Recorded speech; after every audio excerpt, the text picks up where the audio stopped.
Welcome to the REI Agent, a holistic approach to life through real estate. I'm Mattias, an agent and investor. And I'm Erica, a licensed therapist. Join us as we interview guests that also strive to live bold and fulfilled lives through business and real estate investing. Tune in every week for interviews with real estate agents and investors. Ready to level up? Let's do it.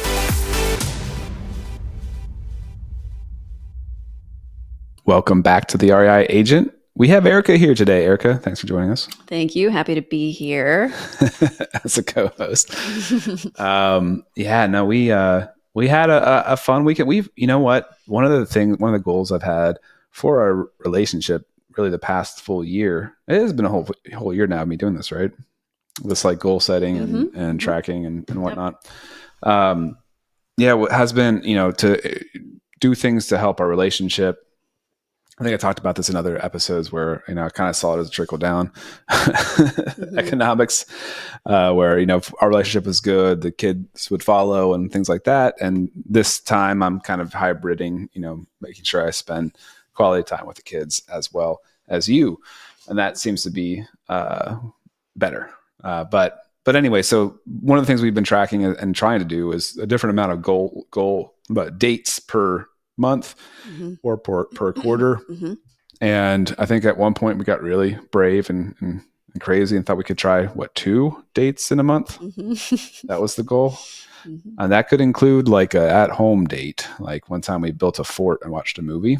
That was a lot of fun, but somehow two a month is just hard to do. Yeah, it is. And you had the idea, which is a good idea, to try and do something once a week at home. So we didn't have to go out anywhere, but after the kids are in bed, doing something intentional. And then we ended up having a conversation about what that would be, because we had to figure out how much energy we'd have after the kids go to bed and what we'd be up for doing, something that we could realistically keep consistent. And we decided TV. Yeah. We're going to find a TV show to watch. Really brainless. Or Yeah. either it has to be really good or just trash. And we decided to go with trash. Unless somebody has a really good one they can recommend. We did the Penguin. That one, you got to focus on, and it was so good that we were, hooked immediately. But yeah, I think otherwise it just needs to be something that's easy to do. The TikTok of TV maybe, where it's brainless and just can turn it on for. Because we really only have like 30 minutes before we need to start sleeping. Like it's just there's not much time, and we've had these ideas of like maybe doing a puzzle or doing having a game, like playing chess or something. I don't know. Like there's like things that we think would be really cool to take on, but like when it actually comes down to it, it's just too hard. I know. I had that puzzle set up the whole month of December, and what ended up happening was your sister and your mom and your dad put most of it together, and you and I haven't touched it at all. I don't even know what that puzzle was of. So dates are a struggle. Yeah. Yep. But we had one this weekend, and we used it to plan our future dates. Yeah. A date to plan dates. We had an opportunity to drop the girls off there was 2 young, like 14-ish year old girls that were brave and invited like 30 kids to their house. I think their parents were there watching too, but to kind of, like cool, like suggested donation of like $5 an hour or something like that. It was very reasonable, but when you have a lot of kids there, it does become a pretty good paycheck for them. And so we dropped the girls off there, took our son to my parents' house so we could go, and we got some food and went to a brewery. And we, brought our planners and things like that. And started diving into what dates would look like for us, or what our trips were going to be. Yeah. Spent a little time planning the summer. And I think that's been probably the point that we fail at usually with this date stuff, is that we just can't get together to actually plan it. It just seems to be, there's just that barrier there. Like if we like had a date to plan the dates for the whole year, for example, we could almost do it. Like, just like it'd be funny to text like a January 1st, text a babysitter like these are the dates we're looking at for all of 2025. Are you available? Yeah. But it's almost what we need. But in February, we have those planned out. This is sort of a date. We have a gala we're going to. We're going to a concert. Yeah. And those, I guess, are kind of our two. And we already had one. That was on the 1st. That's true. Oh, that's right. That's right. That was on the 1st. So. Yeah. So, I mean, we're going to be knocking it out the park this time. But yeah, no, I think we also have talked about, I think just being able to communicate in general, I'm sure a lot of parents with young kids can relate to this, but just having the time to be able to plan things is just really, really hard. And it's definitely not my natural inclination either. So that adds another barrier, but we're kind of thinking that maybe on Sunday mornings around coffee time, maybe when the kids have eaten and it's less chaotic, that maybe we can kind of look at the week and do like kind of a mini planning session. And then maybe, coffee time in the mornings would be good kind of refreshers as well to kind of make sure that I'm aware of what's happening. Mm-hmm. And then maybe we can try to, make that a little bit longer on, around the 1st of the month or something to plan. Yeah. So when we talk about the scheduling piece between us, just scheduling dates and knowing what's coming, I'm just sitting here thinking about how many calendars we have between the two of us. Because I have the wall calendar, I have my spiral bound paper calendar, and I have my digital calendar that we share, like invites back and forth to each other. How many do you have? Well, I just got a digital planner trying to get more intentional about like being aware of what's happening.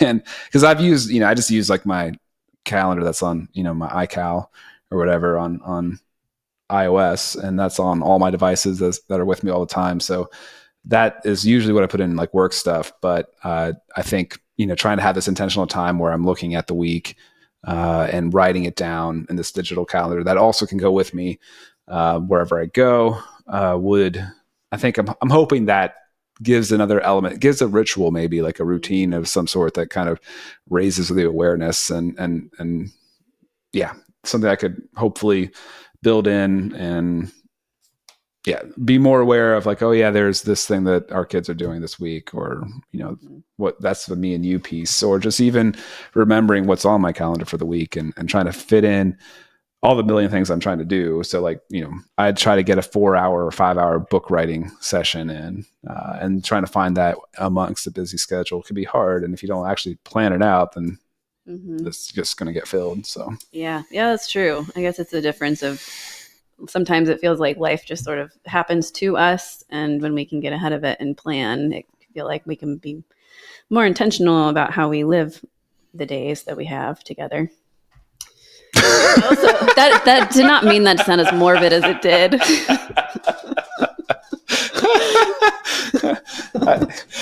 Agreed. It was very stoic of you. Thank you. What were you going to say before I laughed? Well, no, we don't know. I don't know. I think, I also have a magnetic weekly calendar on the fridge. Oh, yeah. Yeah. I noticed that it seemed that definitely the targeting for all these calendar products are women, like in the marketing of like the digital calendars that you can write with your Apple Pen or whatever. And I think a lot of the planners that you can find are mostly targeted for women. And I feel like, is that more common, like to have like 4 different things you write and do on? I think so. Because this is probably just speaking for me, but I feel like friends have had similar experiences, because I think women often think, there's something on the calendar, like the actual event, and then women tend to be more adept at thinking about all of the things that have to happen in order to be prepared for that particular event.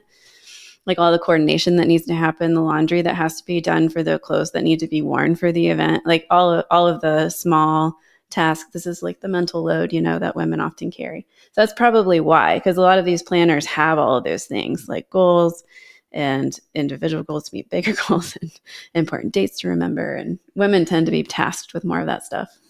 Aren't you glad you asked? Yeah, that's also probably a generalization. because we definitely know people that, that the guy is much more of a planner. But anyway, let's steer away from these dangerous waters and introduce our guest today. Kris Haskins is actually another Virginian. He's coming out of the Hampton Roads, Virginia Beach area. So it was cool to have another Virginian on the podcast. He is a good example of how you can really recreate or think outside of the box, and how much there is the, standard real estate practices where you get a pre-approval letter and you get the house on the MLS and you buy it, etc. And then he's kind of completely different. He is thinking through all sorts of different creative ways of getting property, and that's through financing, through finding the deals, all that kind of stuff. So if you are not familiar with that side of the world at all, that side of real estate, I would definitely suggest listening to this episode and checking him out more. But without further ado, Kris Haskins. Welcome back to the REI Agent. We have Kris Haskins here. Kris, thanks so much for joining us. You are another Virginia native. That's awesome to have. We don't get many of those. Yeah, I'm glad to be here. It is an honor. A lot of California. That's probably number one. Mm-hmm. Our guests come from California, and then maybe Texas is next. So yeah, no, it's great. Thanks for being here. I just said that. I'm like, we didn't know Virginia people. We got to get more of us on the camera. Cali, Texas. We just said that. Exactly. Yeah. So you're in the Virginia Beach area in general. Tell us a little bit about how you got into real estate investing. I'm curious about where you're investing and all that kind of stuff. First of all, thank you for doing this, bringing this awareness to the community. We need more of your images on here, husband, wife. Thank you guys for bringing that to the screen, You're welcome. Thank you. Mm-hmm. Yeah. So I had a publishing deal back in 2002. I got tons of money from working with Jay Praise and having a song with 50 Cent. We did his first single on a B-side of In the Club. It was called Wankster. So I got a chance to hang out with Jay Praise. Shout out to Jay. Got hundreds of thousands of dollars in my pocket. And then in a few months, I was completely broke with $80 in my pocket living on my friend's couch. And that's where I realized, like, you know what? I'm a dummy. I'm a dummy. So that's when my whole light bulb turned on, and I realized that you can make money and earn all you want, but if you don't have no strategy, you're going to always, by default, the default switch ends up to being broke. So that's when my quest for financial literacy kicked in 2004. I'm like, I got to do something different. Of all the intro stories, I don't think I expected that one. That's amazing. No, that's so awesome. And you hear that a lot about, I think Shaq has a really famous story about, meeting with an accountant or a financial planner or something, and be like, you're going to be another broke person, just another broke athlete in a couple, if you keep doing this. And then, now he's like insanely literate, got his like PhD, right? Honorary PhD and business, and that's awesome. What a great story. And that's so true. I mean, you hear about the people who win the lottery, right? They win the lottery and they spend it all, and because they just don't know what to do with it. But yeah, it's such a muscle. It's such a skill to learn. So yeah, it is a skill. The problem is it's such a young industry. It's not like the automotive industry or the housing industry. It's been around for 100. The financial education industry is only 30 years. I mean, it's only been around for a few decades, so you got to figure it out. Yeah. And how did you figure that out? $80 in your pocket. Where'd you go from there? Thank God I had a who, not a how. So I had dudes around me doing real estate. And I'm like, I had these huge publishing checks. We come in 60,000 and 90. I was just so fortunate, but I was. The stupid lifestyle that my culture and community is served on the internet, on the TV, drinking, drugging, partying, sexing, and traveling. I bit into that lifestyle. And I thought that's what being successful was about. $1,000 a night, homies around, bottles, You know, the plate with the powder on. I'm just like, you know, just passing around plates with powder on it, dude. It's just insane, man. To think about this, I'm so embarrassed, but I have to get it out. I don't want my daughters to fall prey to this stuff. I'm like, you know, so when I went broke, I had another publishing check coming in, and the who's around me were getting in real estate. So I just kind of started blending in or amalgamating into them, if you will, to what they were doing. So my first real estate deal was 2003 or 4. And they used my credit, and I helped with the down payment, and we made 50 grand, and I did nothing.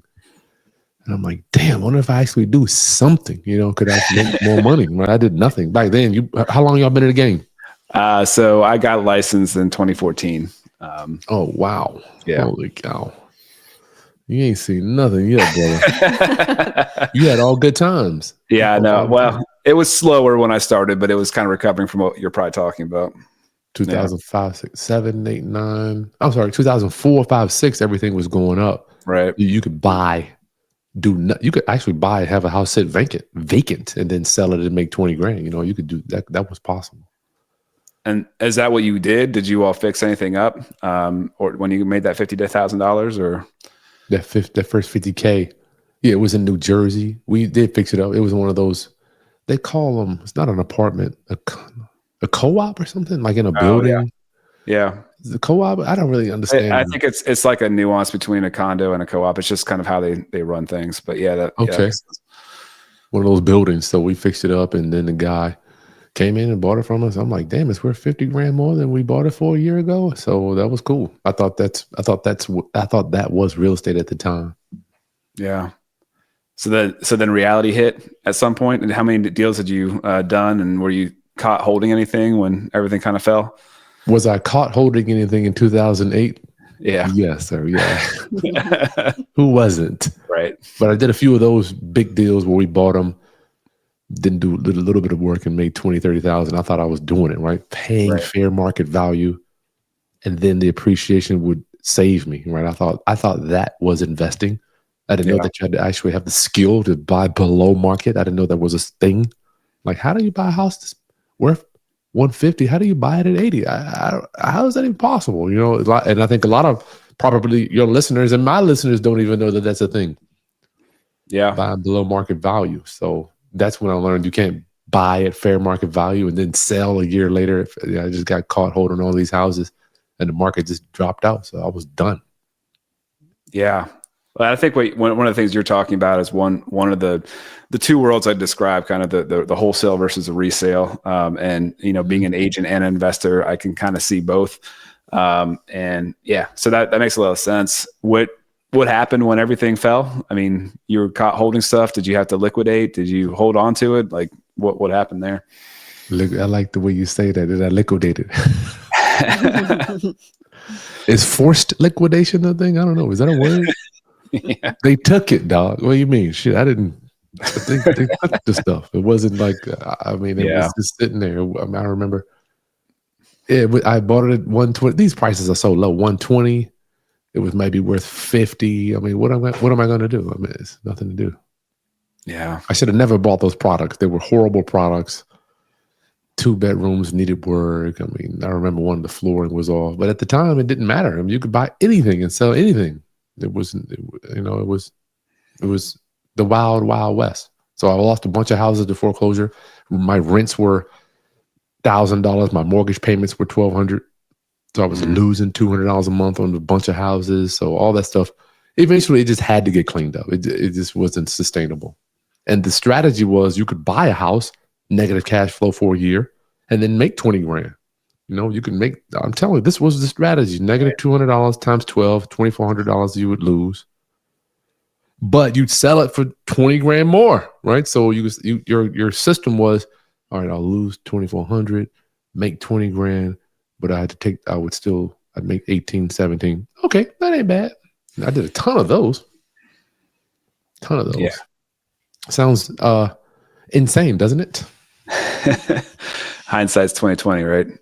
I mean, we flipped some properties. We had some sales throughout, the 2021 run up with the, all the cash coming in, low interest rates. And it definitely felt that way too. I mean, that sounds exactly very similar to that situation. It's gotten a lot harder now, for sure. So I was just thinking for the way my mind often works is thinking through what this has been like for you. I don't even know how you ended up getting involved in the music industry, but getting into that and then trying to find a different way out of it and into something new, and then it being pretty easy for a while, and then all of a sudden just crashing. I'm just kind of curious what your experience on the human side was of that, just trying to make it and feeling like things are working out and then they're not, and then they're working out and then all of a sudden they're not again. Well, I've came to the realization, Erica, that in every market, somebody's winning. If you're losing, somebody else is winning. Because when we had our publishing deal in 2002, 3, 4, that's when 9/11 hit, and so many people were just getting wiped out of whatever, the Twin Towers, and we were just getting influxes of cash. I'm like, shit was everywhere, right around me and my crew, and people were complaining. I didn't comprehend. I didn't even understand that you could be. I'm like, hold on, dude, we just got a check for $200,000 last week. What do you mean this is a bad market? I didn't even. So I know for 100% sure, I'm certain of it, that whenever you got somebody's way up. And it was the same proof during COVID. I know guys that got wiped out, and we just did extremely well. People don't know. I've seen both sides. I'm sure you probably have too. So I had to figure out, going back to that, when all my stuff went away in 2008, disappeared, not all of it, a lot of it. I learned the skill of raising money. Like, that's when I'm like, you know what? I need to understand how to raise money. Because once you learn the financing game, you can pretty much write your own ticket. You can finance any piece of real estate you want. So you were into more or less single unit deals prior. You were doing still am. Okay. So when you set your targets on raising capital, you stuck with the single family kind of property purchases. Yeah. What other strategies? What were you getting into after with the raising capital and investing strategies after that? So after the crash, I had to learn creative financing, how to buy without using a bank. That's my tagline. How to buy a house without begging for a bank loan. That just swirls around in my head. That's every day. I'm like, I don't know how I'm gonna do this without dealing with the banks, because the banks hated my guts after I got all those foreclosures on my record. So I had to learn how to raise money.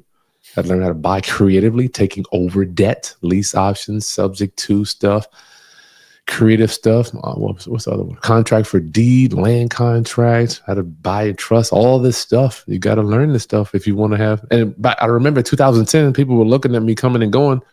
They were like, this dude is still in the game. Because most people had just scattered to other industries. They were gone. They were just out of it. And people would bring me to the side. I'd just be walking. They were like, can you really make money in real estate? It's like real estate's popping now. Everybody knows. But in 2010, if you say you were an investor, people would think you broke. They would look at you like, are you crazy? I mean, everybody's losing houses. The market's in the trash. Yeah. No, I remember, coming into the tail end of that, right? So we bought in 2013 our first house, and that's kind of what inspired me to get licensed, et cetera. Yeah. And I remember, one of the guys in my office was, focused on short sales, for example. Like he did a ton of short sales at that time, and just totally different. And I mean, this was, again, that was kind of phasing out probably then, but he had done a ton before. Yeah, it was. So there's just. You're right. I mean, you have to really adapt to the market conditions. One of the things you just mentioned, subject to, is a popular strategy now with how many people have the low interest rates here from the recent low interest rate season that we had through the pandemic. So tell me about some of these strategies. Some of them I'm not as familiar with. So subject to, you can start there if you want. Well, that's just where we just take over debt. We can buy real estate. I just wish everybody would just take a big gulp of humility and understand that when you see everybody going this way, traditional real estate, I'm not hating on the realtors, but realtor, lender, mortgage company, home appraisal, all that stuff is cool for some people, but not everybody's going to fit in that box. So we had to go to the left. We just take over debt from people that have already acquired the debt, that can't either afford it or they don't want the debt anymore. So we make the payments for them. That's just real. That's how I built my empire. That's how I bought the house for my family to live in. I mean, that's the only way I could buy. I didn't have any other option. Yeah. So how are you finding these people? Are you doing cold calling? How are you reaching out to people? Well, I always say, as Larry Gowan says, it's better to have 10 ways to find one deal than one way to find 10 deals, right? Because one can cut off. Social media is big for us. We got 150 something thousand subs on YouTube. People just come in. That's a big way to raise money too. Sure. But people want to sell us houses in the area. We only buy in the Hampton Roads area of Virginia, though.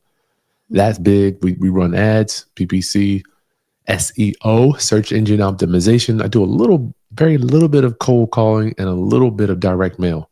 But this internet, dude, man, internet is the only place I know you can turn that on. I'll never forget. This month has been a crazy month. People calling on Saturday and they want to close Friday. I'm like, I don't know any other vehicle that you can do that with. It's true. Yeah, no, that's a really good point. So yeah, well, tell me some of those other strategies though. So subject to taking over somebody's debt, if somebody has, a 3% interest rate, that sounds amazing. But let's say they really can't afford to sell it. Maybe the market shifted a little bit and they're just not able to sell, or they want to get out fast or something like that. This is a good option for them you might pay them a little bit of a fee to move or something to kind of make it worth their while, but probably not a full down payment type situation. And you're going to take over the mortgage payment and take over the house. You should hold classes for your realtor friends to help them folks understand this stuff, dog. Because they don't be. Why don't realtors?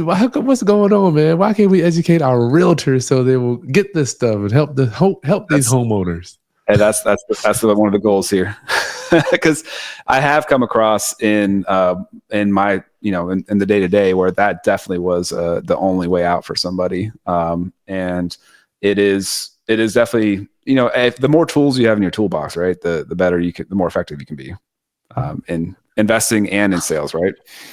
Yeah, with the realtors, we need guys like you to get the word out, because most realtors, they're scared. They're scared they're not going to get paid, and that's not true. We pay your fee. I'm like, we are going to pay. If there's no equity, you still get your realtor fee. We're going to pay you the 3%, or let's say we pay 2% or whatever. Right. So it's not like we're cutting out realtors, but we need y'all to get the word out, man, because this is where, over the next few years, dude, if you understand creative financing, you can just write your own ticket, because there ain't no equity. I mean, people, if you bought in 21, 22, 23, you ain't got no equity, so that's how we help people to get out. Kris, are you working on your own? Do you have a team that you work with, or kind of like a mentorship group that you work with, or are you kind of out there on your own? Oh God, yes, I have a team. My team really does a lot of the lead gen and managing construction. Like I'm horrible with dealing with the contractors. Those dudes, they just rip me alive. But my guy Ron is like I'm if you're familiar with the DISC analysis, like the DISC, I'm a high I, but Ron's a D. No talking, no. This dude, all right, what are we doing? Straight to so I'm in the front, and then he's just in the back. So yes, my team, Ron, I gotta have a team. In fact, if you don't have a team, as you know, real estate is a people business. You can't do it all. You can't generate leads, go to see all the houses, manage all the contractors, go raise all the money, do all the sales. It's just virtually impossible if you want to scale to something that's bigger than a few $100,000 a year, Totally. Yeah. You mentioned the DISC. Did you have your team take that before you chose or hired them? Well, luckily I've been with these dudes so long that they didn't even know what it was at the time, but they took it over time. But I didn't. I would now, though. I would absolutely. You want to know exactly who you're dealing with, because the personalities. You don't need two eyes. They get nothing done. Yeah. And for listeners who don't know the DISC or aren't familiar with it, can you talk about what an I is, or how that is for you? Yeah, driver, influencer. I can't remember the other two, but they can go to Kris DISC if they want to get their own test. I think it's $100 or something. But yeah, you need to know that influencer, like obviously being an influencer, I'm on camera and talking and creating content all the time, just like you guys. So we need somebody to say, hold up, boom, boom, boom, boom. Right. So I look at it like I'm the cruise ship moving around 3,000 people, 5,000 people. I feel like I'm the shit, right? I'm the crew, I'm Carnival, whatever. But then if I don't have an anchor, I am literally nothing. I'm just out in the ocean forever, right? I can never go to port. I can never, I need that anchor to say, look, this is what we're doing. Boom. So yes, you big and bad, but my wife's my anchor too. So the people around me, they're just all anchors. They're like, all right, let's slow down. And so you say the same thing? Yeah, this is sounding very familiar. Yes, absolutely. Mattias would also be floating around the ocetion with you forever. Yeah, I also call it a rudder. Needing a rudder. Yeah, you gotta have that's where you going. Yeah, I'm glad you mentioned your wife, because that was my next question. I was curious if she's somebody that would anchor you. And can you talk about what that looks like for you guys while you're kind of working around with the investment side of things? Yeah, my wife, she's got, thank God, she's got great credit, so that we use it as a team. She does borrow some money for us from time to time for me to go flips. We got a huge line of credit on the house here that she helps a lot with that, with the traditional financing. And my wife keeps me like after 5, because, being an entrepreneur is 24 hours around the clock. She's like, look, Kris, 5 o'clock. We're done. Dinner, 6 o'clock. I need structure, because if not, it would be. In fact, when we met, I was the party house. People were coming over, 10 people. I would have parties every day. So when I met her, she's like, we're done. Dinner at 6. Get this stuff, some type of structure. So, we think we all big and bad, man. But when you look back, it's like you know, you need somebody to keep you in line. So. Yeah, I feel like my serious life really started when I got married to you. That's good. Me too. Yeah, you take stuff seriously. Stuff serious. Yeah. No, I was that.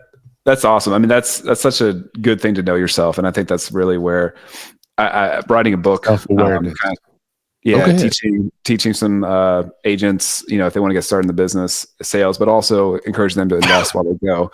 And one of the things I talk about is that self-awareness and understanding yourself to help set goals and to know what you need to get things done, et cetera. But I'm also kind of encouraging people to invest when they're starting. And if they were to go first, full on into real estate sales, they could be making a killing in theory, right? If they had no other job and they somehow struck some kind of vein and they were able to sell a ton of money, like sell a ton of houses, really good income, but they're not going to be bankable because they haven't been doing it for 2 years, right? So you're kind of an expert in this realm. What could that person do to try to find a house to, start house hacking or whatever? How could they get into a place to live in or to invest in a different way? Yeah. I spent a lot of time trying to think about this as I've been doing this since 2004. Things have changed a lot, and I would do so much different if I had to do it over again. This traditional financing is just, if we have the mindset that that's just one way to buy a house, it's like everybody thinks that's just the only way. And I have to break people's arms and twist necks just to and people pay me. I'm like, you've paid me to teach you this stuff. And you still want to go do this the same traditional way, which I'm not mad at it. Yeah. But when you talk you must get skilled. You're going to have to learn a skill. And I believe that's the big disconnect. Because you don't really have to have a skill to go pay full market value for a property. I mean, anyone can do that. But the real skill comes in. You got to take some time to learn motivators. If I were starting out, for the freeway is just with pre-foreclosures. I mean, people, I tell people all the time, we don't buy based on market conditions.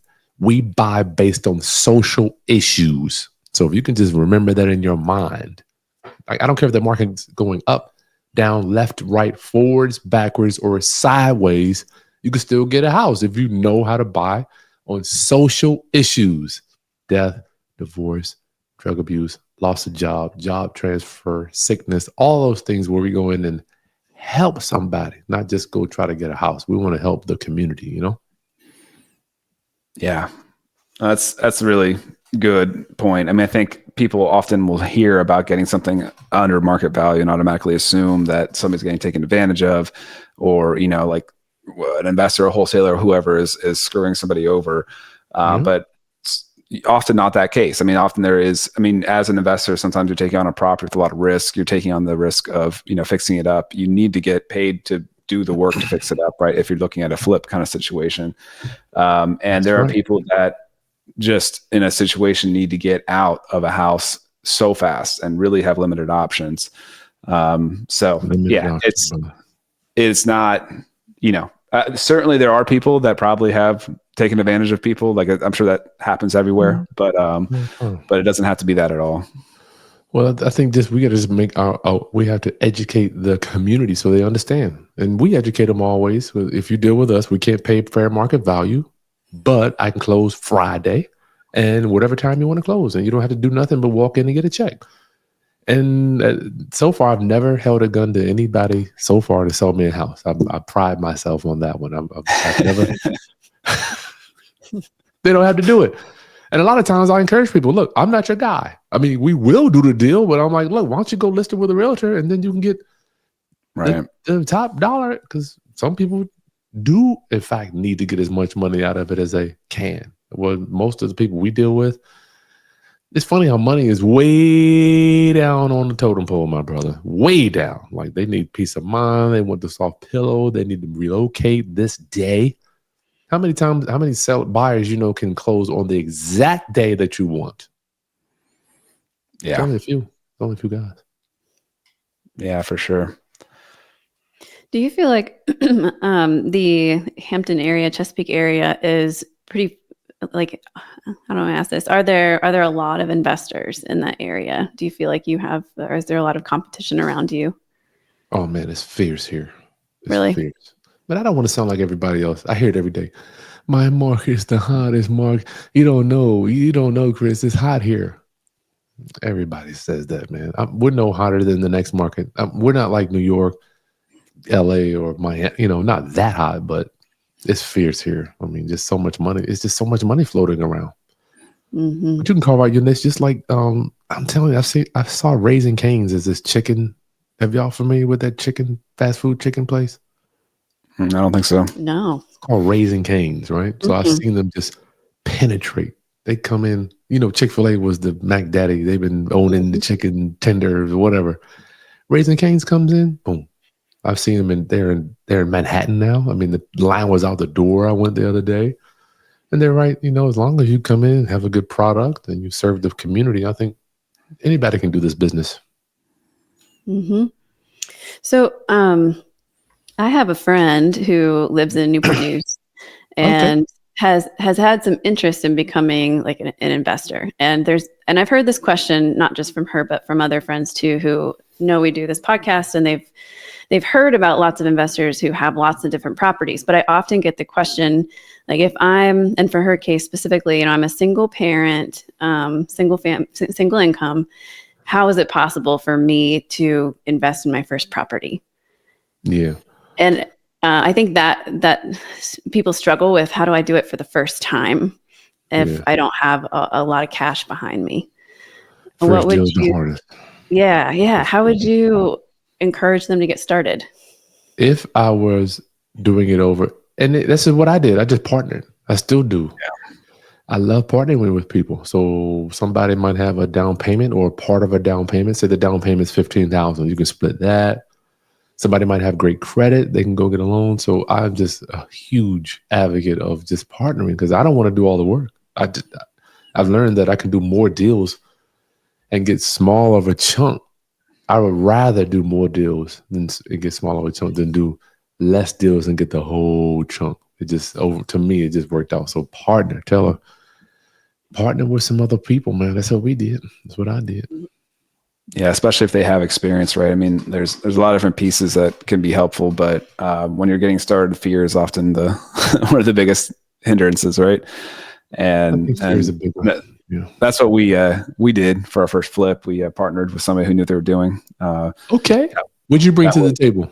Well, so it was a coworker that had done a few and had been kind of like, hey, we should do one sometime together. And we had set ourselves up. We had, been getting equity lines and that kind of stuff to kind of be ready for it.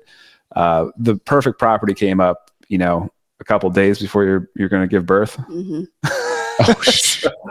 So talk about fear and not wanting to make that jump.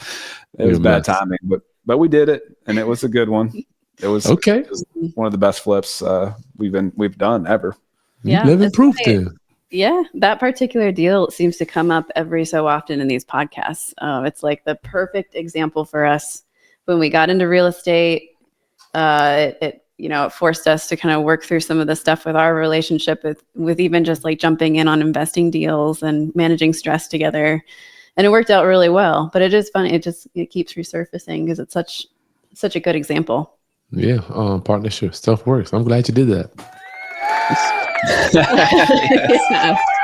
I'm glad you did that. I don't know, people, when I was coming up, everybody was like, don't do partnerships, do it on your own. It was like the main thing. And it was in my mouth. It was burned in my brain. So for years, I just tried to do it.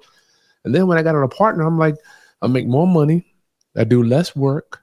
I don't have to think about, do you know you can work with partners I learned that are actually better than you? I'm like, you're better than me. Come on, let's go. So now totally. When I uplift them, I'm like, dude, you better than me. It's funny. People will see me around town with my guys, and they'll ask me, did I train them? I'm like, no, dude, just train them. I'm like, they're actually the ones that are running. I'm just the guy in the back. It's so cool to be not the main guy all the time. It feels great not to have to run everything, and you got guys that are actually better than you, man. I remember when I found that out. I'm like, this is really cool. Yeah, to talk about that team and leaning in your strengths, right? Like we can all kind of lean towards what we're good at, and like me and you, sounds like we kind of need a detail oriented driver to kind of help get things done. So that's definitely critical. I love it as well. Tell me a little bit more about your raising capital side. So you've got this, social media, you got YouTube, you got this kind of lead magnet, if you will, right? Like, so that could be for financing as well. How do you structure things? Is it deal by deal? Do you have some sort of fund in place? What do you do there? I haven't done a fund yet. I'm a little nervous about it. I like the security. I'm like a giver, man. So I'm known as an empath. So I hear people's stories. I love the security of the property. Not to say that I wouldn't do a fund, but I just haven't done it yet. I got friends that do them.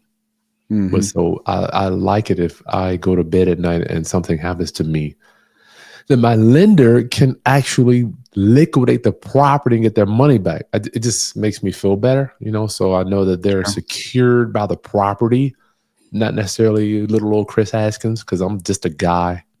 I'm vulnerable. I'm not Superman. I could get struck by lightning, hit by a car, taken out of the equation. And I know funds, they can be liquidated too. But we use a promissory note, and a deed of trust, or mortgage, depending where you're at. So, and if the house burns down, they get a check. If I don't pay, they sell the property, they get a check. So it's like, it's less hassle regarding to get I've learned that the more you give the people with the money, like before, when you think about business, you think about me. What do I need? I need the money. I need the finance, and I need the finance. And I'm like, no. When I learned to turn that around and give more security for the money, I'm like, look, here's 2 houses worth $300,000. All I need is $100,000. Money just started to just stick to me. It was crazy. So I'm like, I'm giving out way more security than the money that I'm getting. It just fell out of the sky, right? So it's like the more I give, it just seems like you get way more, So yeah, we do the security based financing, if you will. Yeah, that makes sense. So like in that circumstance you're talking about, say 2 properties, you need $100,000. That would be like including like purchase. The $100,000 will cover like the purchase and like the rehab or whatever's needed to get you to the end game. Is that accurate or? Well, let's take us out of acquisition and finance. Let's take us out of. I want to take you. let's take us out of a deal, right? Let's just talk about the financing itself. Say if you have money or an IRA. Say you got a couple $100,000. I'm doing deals, right? Doing deals in and out all the time. So I'll secure you. We've got a rental portfolio of pure equity, so it's like, I don't even think about it. Like, if you want to be secured, okay, we got 123 Easy Street. Let's secure them there. We'll go do this deal over here. So it's not like it's for the house that I'm doing. Okay. Per se, right? It might be depending on how much we got, a couple million out. But usually for us, we got so much rental property that I can just say, Erica, you got 100,000. Okay, we're going to secure you over there. Boom. That's done. Let's go I'm over here doing something completely different. So I got the rent from this property. I got the money.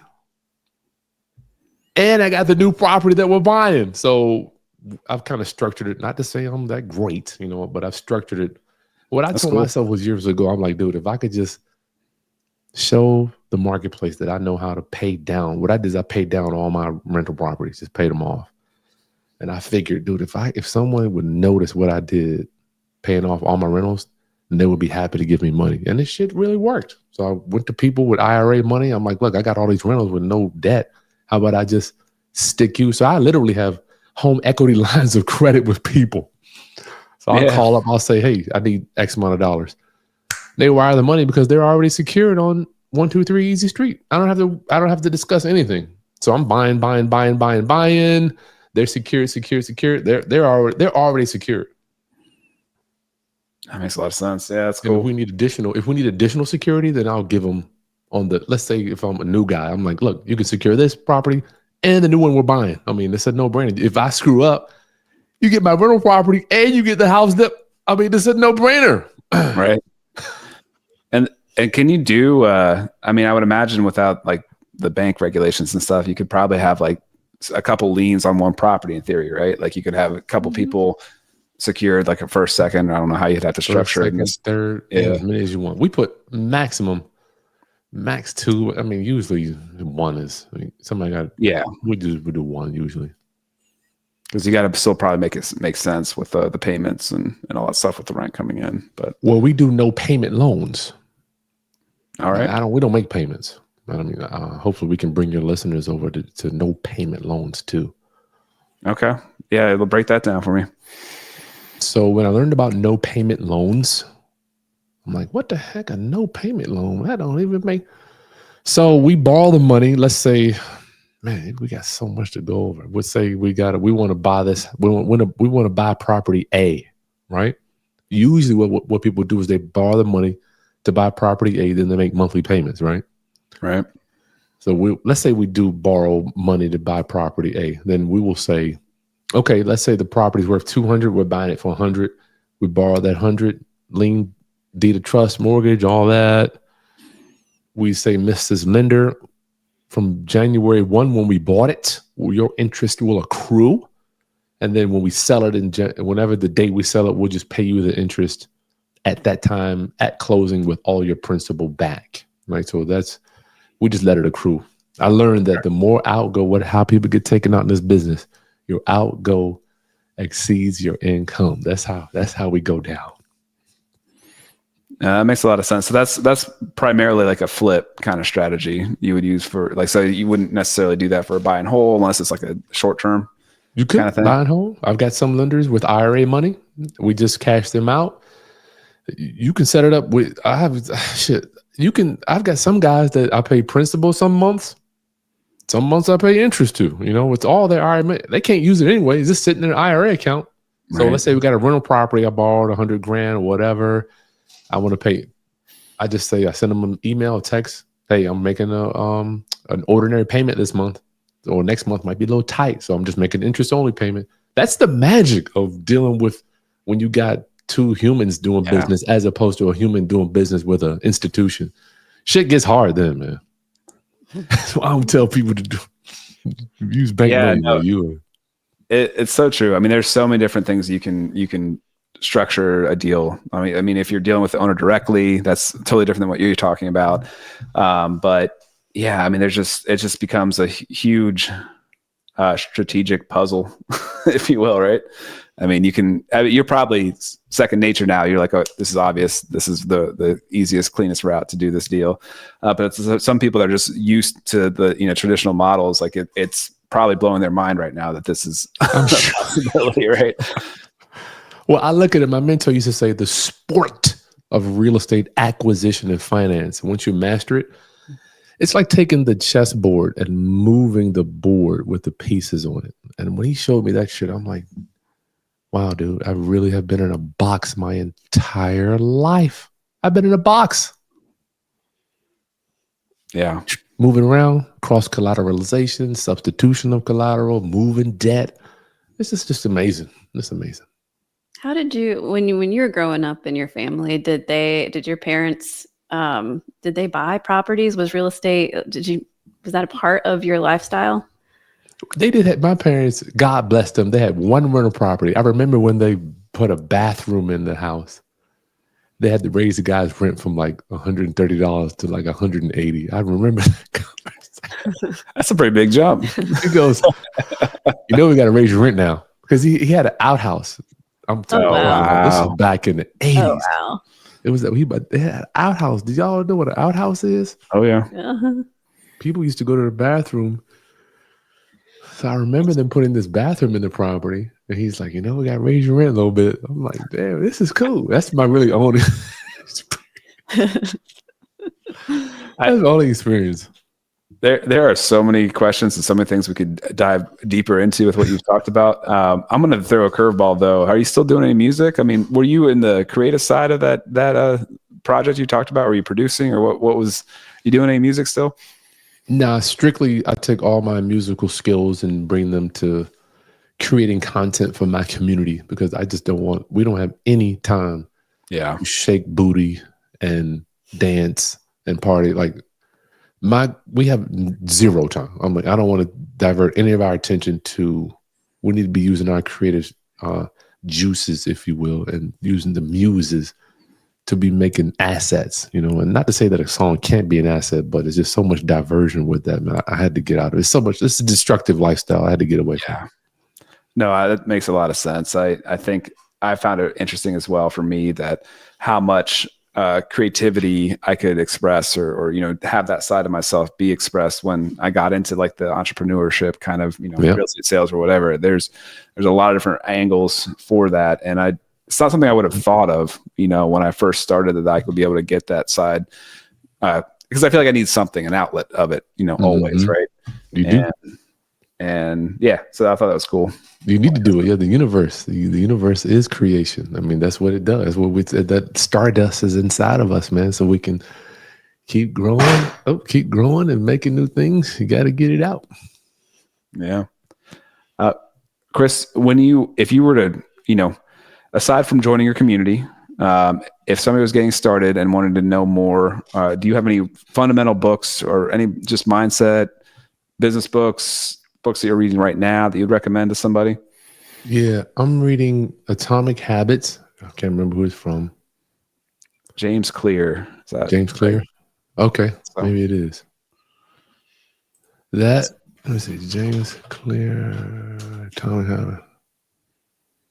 How to quit your bad habits. Maybe he's got that too. That's right, James Clear. Yep, you got it. That one, Who Not How. Stop trying to learn how to do everything and just work with people that know how to do it. And that's those two. I would say, man, if you can get those two down. I didn't know there's habits. I had no idea how these habits are formed and all that stuff. I'm like, okay, I need to really retrain the way I've been thinking. So those two, and obviously I got to put a plug in for myself. If you're a new investor, the best negotiating book is the Real Estate Negotiating Bible. It has been number one on Amazon, but if you need to learn how to negotiate, and I don't know why it's challenging for some people to just have a conversation with a homeowner. I'm like, they ain't going to kill you. I have not yet had one homeowner stab me, threaten me. All they can say is no, not to sell you the house. So you open your mouth and you'd be surprised. Like, you wouldn't even believe the deals that I'm sure. Well, you're an investor. People will give you $100,000 worth of equity if you know what to say to them, So those three, I would get those today. So is that your book? Is that what you're saying? Mm-hmm.